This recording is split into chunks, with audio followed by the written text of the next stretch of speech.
Así visto el panorama anterior, surge la pregunta acerca de cuáles son las vías jurídico-institucionales reconocidas por el ordenamiento jurídico chileno para la prevención y sanción del acoso laboral. Lo primero que debe tenerse presente en este punto es que el acoso laboral es necesariamente un ataque a la vida e integridad del trabajador.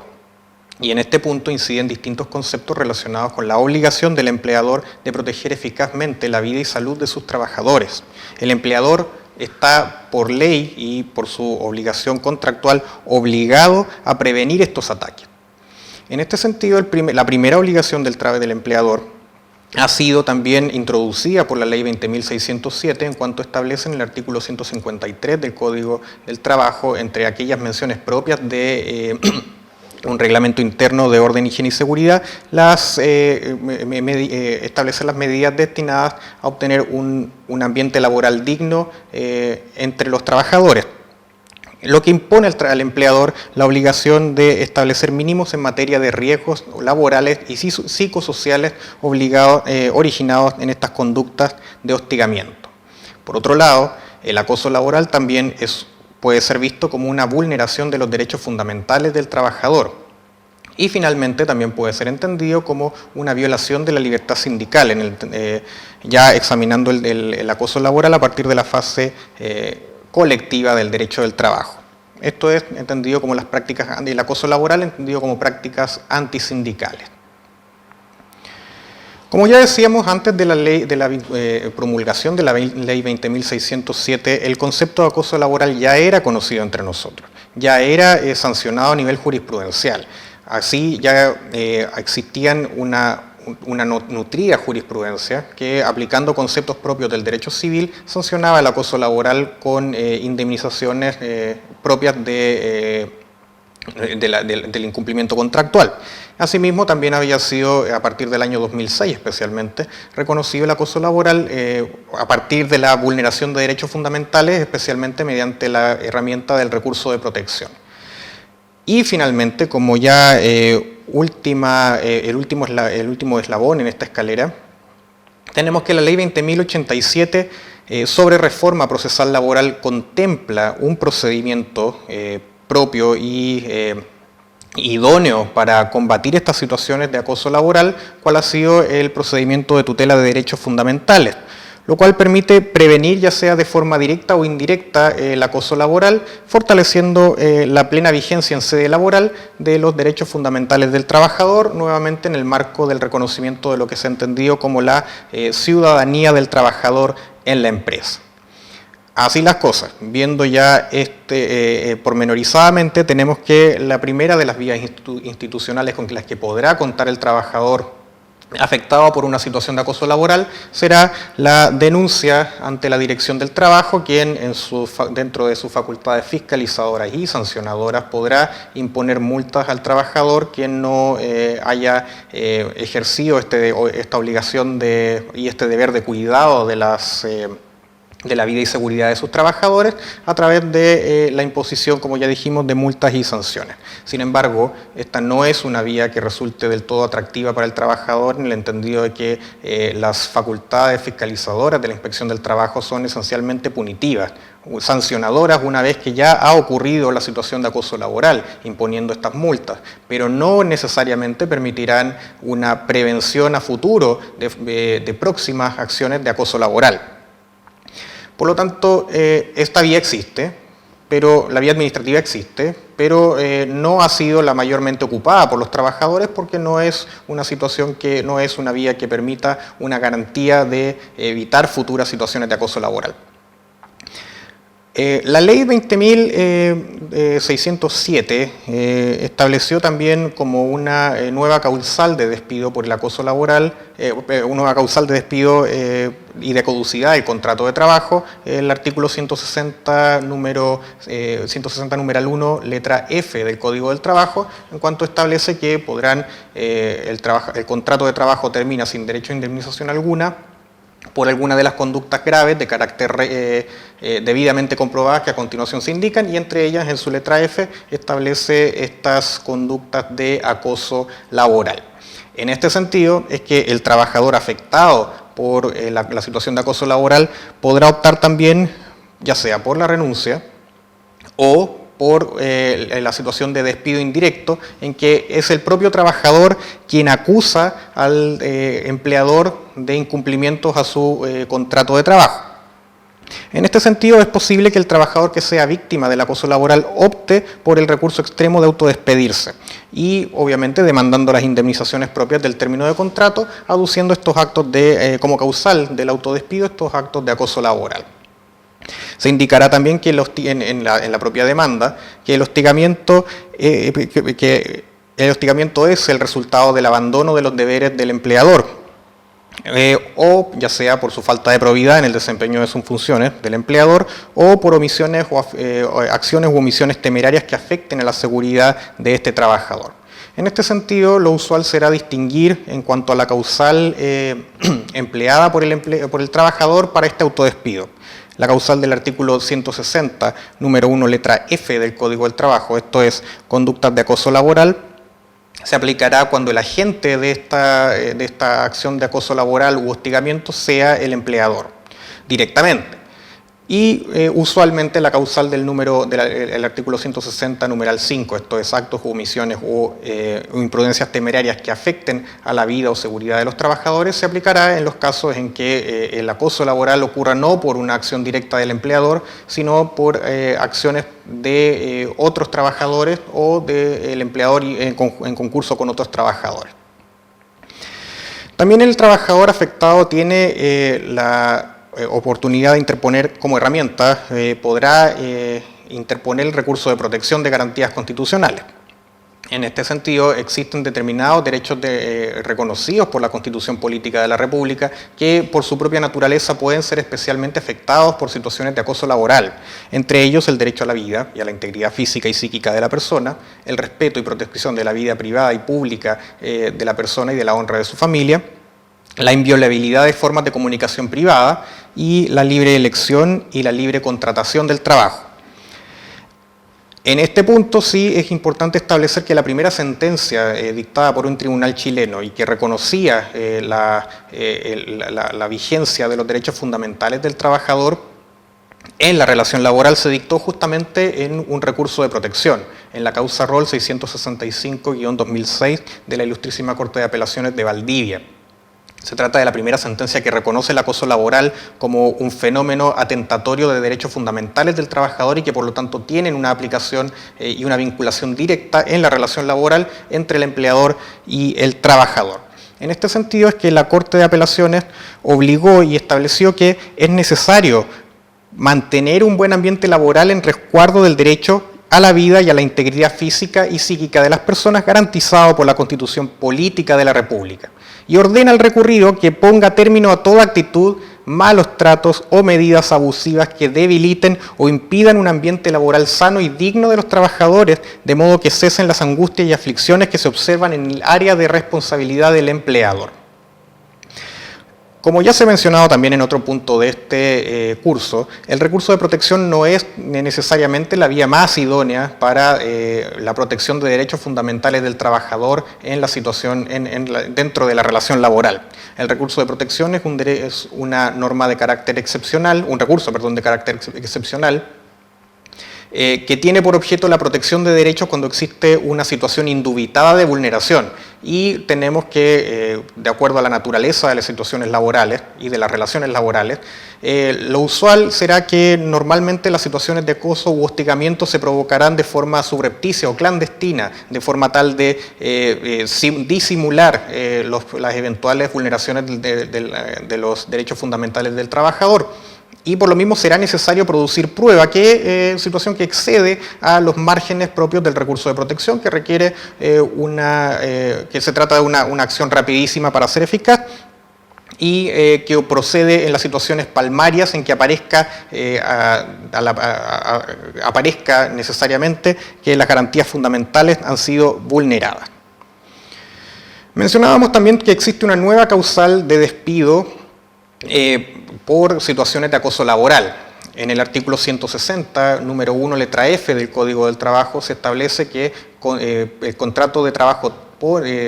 termina sin derecho a indemnización alguna, esto es una situación una causal de caducidad del contrato de trabajo, cuando exista una conducta debidamente comprobada y grave de aquellas que menciona ese propio artículo, y en la letra F de esta disposición consta los actos de acoso laboral. Esta causal opera en aquellos casos en que el acosador es otro trabajador, ya sea que se encuentre en una situación jerárquicamente superior o de la misma jerarquía que el empleador, pues estas son las únicas situaciones en que puede operar un despido. Si bien las conductas de acoso laboral ponen en peligro la vida y salud de los trabajadores, sí no es exigible la existencia de una dolencia profesional o la constatación de una enfermedad profesional como resultado para proceder a esta causal de despido. La causal puede, por lo tanto, ser acogida aun cuando su presencia pueda constituir una importante prueba de su configuración. Como contrapartida, la ley contempla, y también esto fue introducido por la ley 20.607, la situación de responsabilidad del propio trabajador que hubiera invocado falsamente esta causal, ya sea con el propósito de lesionar la honra de la persona demandada, en la medida en que se hubiere declarado por el tribunal que la demanda como carente de motivo plausible. Si la causal fue invocada maliciosamente, además van a proceder las indemnizaciones contra el trabajador demandante que sean procedentes. Finalmente, como última vía jurídico-institucional del trabajador ante las situaciones de acoso laboral de que pudiera ser víctima en la relación laboral, se encuentra el procedimiento de tutela de derechos fundamentales establecido por la ley 20.087 del año 2012. Este procedimiento tiene por objeto garantizar y proteger determinados derechos fundamentales que sean afectados en el ámbito de la relación laboral y cuando ellos sean afectados por el ejercicio de las facultades que la ley le concede al empleador y esta afectación sea desproporcionada. Se trata de un procedimiento que contempla especiales garantías para el trabajador demandante, entre ellas una morigeración de la carga de la prueba, que como ya se dijo, permite establecer, impone al empleador la obligación de acreditar la razonabilidad de las medidas adoptadas, una vez que el trabajador haya logrado acreditar determinados indicios de la situación de vulneración, en este caso del acoso laboral, de acuerdo a lo que dispone el artículo 493 del Código del Trabajo. Este procedimiento podrá ser empleado por el trabajador también en las situaciones de acoso laboral de tipo horizontal, cuando se logre acreditar o cuando se impute como una vulneración de derechos fundamentales la inacción del empleador ante las situaciones de acoso laboral debidamente informadas por el trabajador víctima, pero ejercidas por otros trabajadores de la misma empresa. Este procedimiento, como ya se ha mencionado también, tiene un plazo de caducidad. Y este plazo de caducidad es de 60 días contados desde la fecha de la ocurrencia de la acción de vulneración de derechos fundamentales. Debe sí tenerse en consideración que la jurisprudencia ha hecho eco de esta característica propia de la situación de acoso laboral, que es la de ser un proceso que se desarrolla en un espacio más o menos extendido de tiempo. Y que por lo mismo, de acuerdo a la doctrina y a la jurisprudencia ya uniforme y reciente de los tribunales de justicia, empezará a contarse no en relación a cada uno de los actos de acoso laboral, sino desde la ocurrencia del último de ellos. En este sentido es que corresponde al trabajador y pesa sobre él, no obstante la morigeración de la prueba de la que ya hemos mencionado, la carga de acreditar que la situación de acoso laboral o que los actos constituyen situaciones de acoso laboral desarrollados en el tiempo y no son necesariamente actos individualmente considerados. En conclusión, podríamos mencionar que la inclusión del concepto de acoso laboral con sus consecuencias y su señalamiento normativo en la legislación propia del Código del Trabajo es un avance en el sentido de la protección integral de los derechos del trabajador, es un avance en el sentido del reconocimiento de su ciudadanía en la empresa, pero no obstante ello, la situación, este reconocimiento sí deja bastante aún que desear. No se ha establecido un procedimiento especial determinado para situaciones de acoso laboral, sino que dentro del Código del Trabajo el acoso laboral ha sido sancionado, ya sea dentro de lo que en el marco de lo que se entiende como el procedimiento de aplicación general o en el procedimiento de tutela de derechos fundamentales. En este sentido es que la doctrina de los autores más autorizados han propuesto vías de reforma del proceso de tutela de derechos fundamentales para contemplar particularidades propias relativas a las situaciones de acoso laboral. Continuando con el presente módulo, hablaremos ahora sobre otro tipo de hostigamiento que ocurre en el ámbito de las relaciones de trabajo, y este es el acoso de tipo sexual. La Organización Internacional del Trabajo ha definido el acoso sexual como una conducta de naturaleza sexual y toda otra conducta basada en el sexo que afecte a la dignidad de hombres o de mujeres y que resulte ingrata, irrazonable y ofensiva para la víctima que la sufre. En el mismo sentido y en términos similares, la Ley 20.005 del año 2012 incorpora en nuestro Código del Trabajo un procedimiento para la investigación y sanción del acoso sexual, y además de ello una definición incorporada en el artículo 2 del Código del Trabajo que primero establece como una declaración de principios que el acoso sexual es contrario a la dignidad del trabajador. Y además lo define estableciendo que se entiende por acoso sexual el que una persona realice de forma indebida, por cualquier medio, requerimientos de carácter sexual, no consentidos por quien los recibe y que amenacen o perjudiquen a sus oportunidades en el empleo. Como ya decíamos en otra parte de este módulo, el conflicto es un fenómeno consustancial a toda relación humana y entre ellas la relación de trabajo. En este sentido es que el fenómeno del acoso sexual no es desconocido por nuestra legislación y no era desconocido por nuestro ordenamiento jurídico hasta la dictación de la Ley 20.005. Por el contrario, existieron antes de la dictación de esta ley distintos mecanismos por los cuales se pretendió solucionar el problema del acoso sexual en las relaciones de trabajo. Así es que mediante orden de servicio número 8-2000-07 del año 1997, la Dirección del Trabajo estableció criterios para la fiscalización de denuncias de acoso sexual en el trabajo, tratando el acoso sexual, a diferencia de lo que ocurriría después, como un problema de infracción contractual y no necesariamente como una infracción a los derechos fundamentales del trabajador. Definió esta orden de servicio el acoso sexual como un comportamiento de carácter sexual, no deseado por la persona afectada, que incide negativamente en su situación laboral, provocándole perjuicio.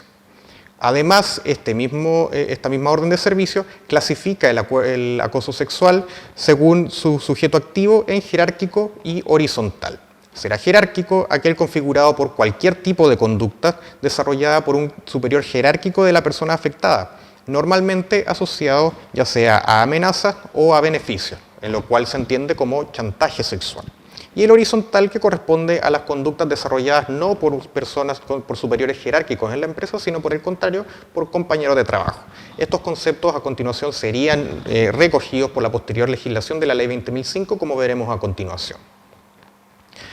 Además de la regulación administrativa establecida por la Dirección del Trabajo, nuestros tribunales de justicia entendieron en su momento y recogieron la regulación y entendieron como un problema la existencia del acoso sexual en distintos fallos de nuestros tribunales superiores de justicia. Podemos citar, por ejemplo, la sentencia en causa Rol 2704 del año 2002, de fecha 9 de abril del año 2003, en que la excelentísima Corte Suprema acoge una demanda de despido indirecto de una trabajadora que alegaba haber sido víctima de acoso sexual por parte de un superior jerárquico, lo que le provocó estrés laboral y el consecuente ejercicio de licencias médicas. Lo que es relevante en este fallo es que la Corte Suprema estima que el acoso sexual, si bien no se dio por acreditado, sí se acreditó que el empleador incurrió efectivamente en omisiones temerarias, al no adoptar la obligación de tutela que le corresponde al empleador frente a los hechos que afectan la dignidad del trabajador o que pudieran afectar o influenciar el pensamiento de éste. En otra sentencia también también interesante, la Corte de Apelaciones de Valparaíso, resolviendo ya un recurso de protección en causa rol 385-2004 del año en sentencia de 16 de agosto del año 2004, resuelve rechazar un recurso de protección interpuesto por el director de un establecimiento educacional, quien había sido acusado por 2 funcionarias del establecimiento de conductas de acoso sexual. La Corte rechazó el recurso de protección al estimar que la investigación interna desarrollada en el establecimiento no había vulnerado garantías del debido proceso que beneficiaban al director del establecimiento y cuál había sido la causa de el fundamento del recurso.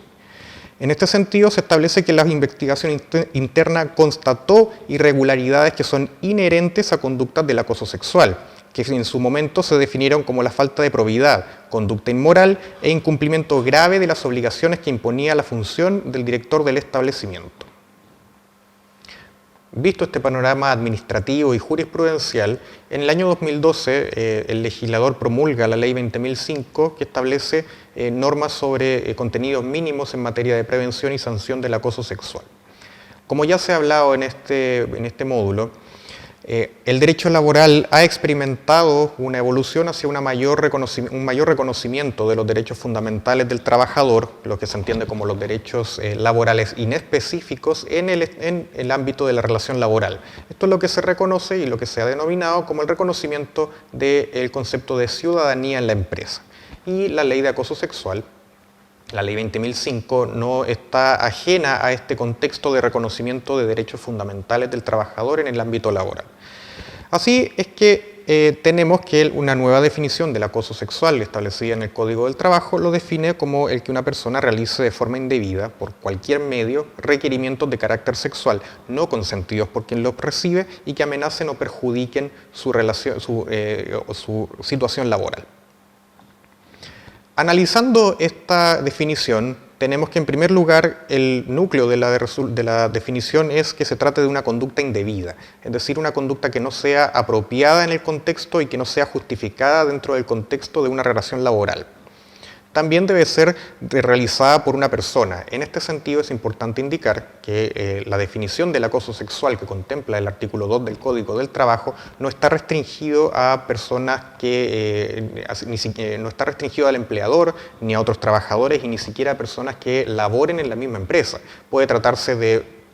tanto trabajadores como empleadores e incluso terceros ajenos que tengan algún tipo de relación con la empresa, tales como clientes, familiares del empleador, familiares de otros trabajadores y en general cualquier persona que en el contexto de la relación laboral ejecute estos actos de requerimiento sexual no consentidos que afecten a uno de los trabajadores de la empresa. Siempre el sujeto pasivo será uno de los trabajadores de la empresa. Además, debe realizarse por cualquier medio. Los mecanismos de la realización de actos de acoso sexual no están restringidos por la Ley 20.005. En este sentido, se entiende que las conductas de acoso sexual no están limitadas solamente a contactos físicos, sino que también incluyen cualquier interacción del acosador con la víctima y que pueda suponer un carácter sexual indebido, tales como el contacto físico, como ya se dijo, o invitaciones impropias, insinuaciones, incluyendo también propuestas verbales, correos electrónicos, el envío y exhibición de fotografías y en general cualquier conducta que por su contexto y por su gravedad pueda suponer un requerimiento de tipo sexual. Además, el requerimiento, nuevamente debemos insistir en que el requerimiento debe ser de carácter sexual. Lo que se persigue por el acosador es obtener una gratificación sexual en perjuicio de la víctima del acoso. En este sentido, cualquier otro tipo de requerimiento que no tenga este carácter no podrá constituir evidentemente una situación de acoso sexual. Debe tratarse asimismo de requerimientos que no sean consentidos por la persona a quien van dirigidos. En este sentido, cuando la persona que es objeto de un requerimiento de carácter sexual lo responde y lo acepta libremente, como bien puede ocurrir en toda relación laboral, no puede después alegar acoso sexual. Es decir, la falta de consentimiento es determinante para entender cuándo existen situaciones de hostigamiento o acoso sexual. Y finalmente, ¿cuál es el efecto del acoso sexual? Que también es un elemento de la definición. El efecto del acoso sexual es que debe suponer un perjuicio laboral o una amenaza a las oportunidades en el empleo del trabajador. Se caracteriza por el hecho de que el rechazo de la víctima de la conducta o su sumisión a ella afectará su situación laboral y puede ser usada como base para una decisión relativa a su carrera o a su empleo. Definido el acoso sexual como venimos indicando, es posible clasificarlo en cuanto a chantaje sexual y acoso ambiental. En este sentido es que el chantaje sexual tiene ciertas características. En primer lugar, es jerárquico, ya que requiere precisamente que el sujeto activo se encuentre en una posición jerárquicamente superior dentro de la empresa en relación a la víctima. Incluye el chantaje sexual también el acoso indirecto, que es aquel en que resulta el trabajador que accede a los requerimientos sexuales del superior jerárquico resulta beneficiado, incluso frente a otros trabajadores que están en mejores condiciones, ya sea de mérito o de antigüedad. Y el chantaje sexual necesariamente conlleva o amenaza con originar una pérdida de derechos laborales o afectar la situación laboral en el empleo, como veníamos diciendo en la definición. Por su parte, el acoso ambiental supone no necesariamente una situación de chantaje sexual, sino la creación de un ambiente hostil, intimidatorio y humillante que no lleva implícita la pérdida o amenaza de derechos laborales. Es necesario indicar que la legislación laboral, tal como establece hoy el acoso sexual, contempla ambos tipos de acoso, al tipificar como tal, en términos amplísimos, la amenaza a la situación y al entorno laboral como perjuicios en las oportunidades en el empleo del trabajador víctima de acoso sexual. Además de definir el acoso sexual, la Ley 20.005 incorpora en el Código del Trabajo obligaciones para el empleador en cuanto a la prevención y sanción del acoso sexual. En este sentido es que debe distinguirse entre aquellas empresas que están obligadas a mantener un reglamento de orden, higiene y seguridad, que son aquellas empresas que emplean habitualmente a más de 10 trabajadores, de aquellas empresas que no están obligadas a tener un reglamento interno de orden, higiene y seguridad. Las primeras deberán establecer en su reglamento, de acuerdo al artículo 153 del Código del Trabajo, una estipulación mínima en el reglamento que consiste en determinar las normas que se deben observar para garantizar un ambiente laboral digno y de mutuo respeto entre los trabajadores.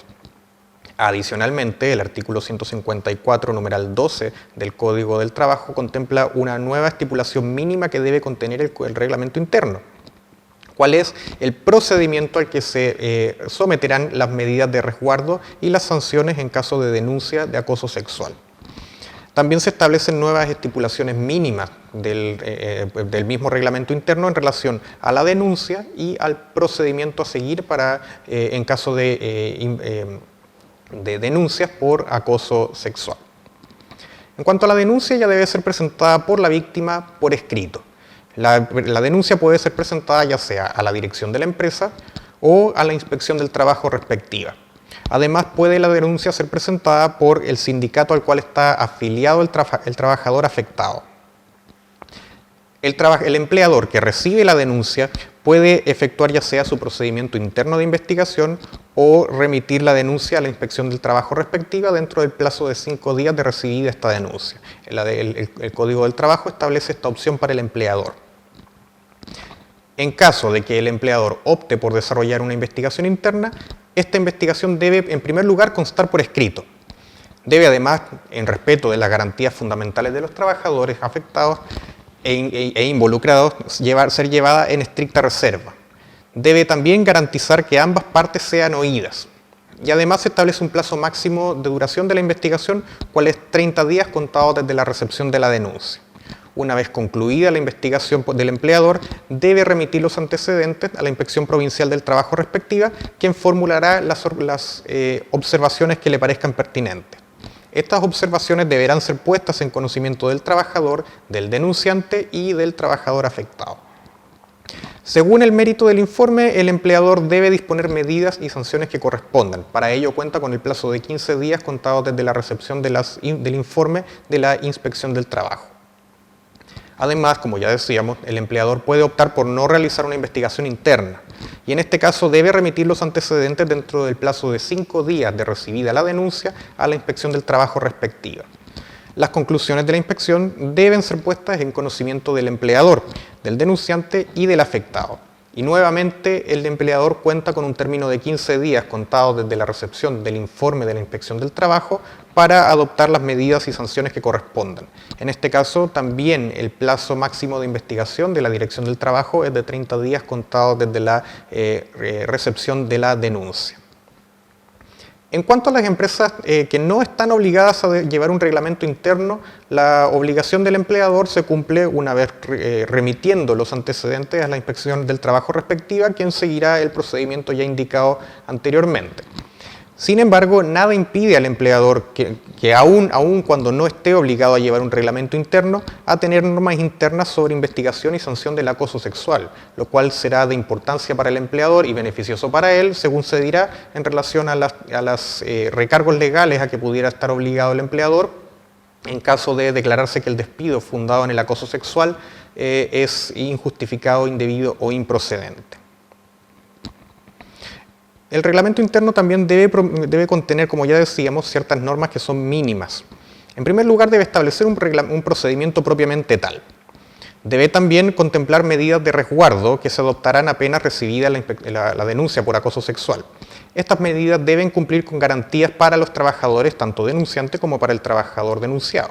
Deben garantizar los derechos de todos los involucrados y se deben adoptar de acuerdo a la gravedad de los hechos imputados. También el reglamento interno debe contemplar un sistema de sanciones que se aplicarán en caso de darse por establecidos los hechos de acoso sexual. En este caso, las sanciones que puede establecer el reglamento interno pueden ser la amonestación verbal o escrita y una multa que asciende como máximo a un 25% de la remuneración diaria del trabajador que comete los actos de acoso sexual. Pero las sanciones administrativas no son las únicas sanciones que contempla la legislación para el acoso sexual.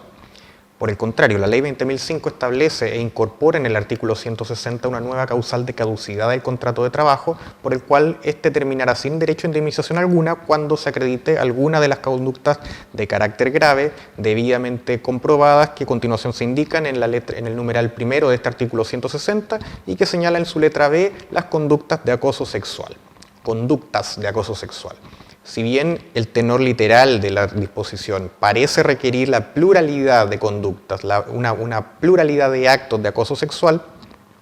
sí se ha dado por establecido en la doctrina y en la jurisprudencia que el criterio para entender cuándo un acto es de acoso sexual y cuándo no es su gravedad y su afectación a las oportunidades en el empleo del trabajador afectado. Por lo tanto, en este sentido, un solo acto, atendida ya sea su gravedad, su connotación o su naturaleza, podrá en sí mismo ser una conducta de acoso sexual de suficiente gravedad que permita poner término al contrato de trabajo del agente de este acoso sexual. Sin perjuicio de lo anterior, lo cierto es que en los hechos el acto de acoso sexual tiende a no ser un hecho aislado. Por lo tanto, esta discusión no se da tanto en los hechos. En cuanto al tema de las indemnizaciones por término de contrato,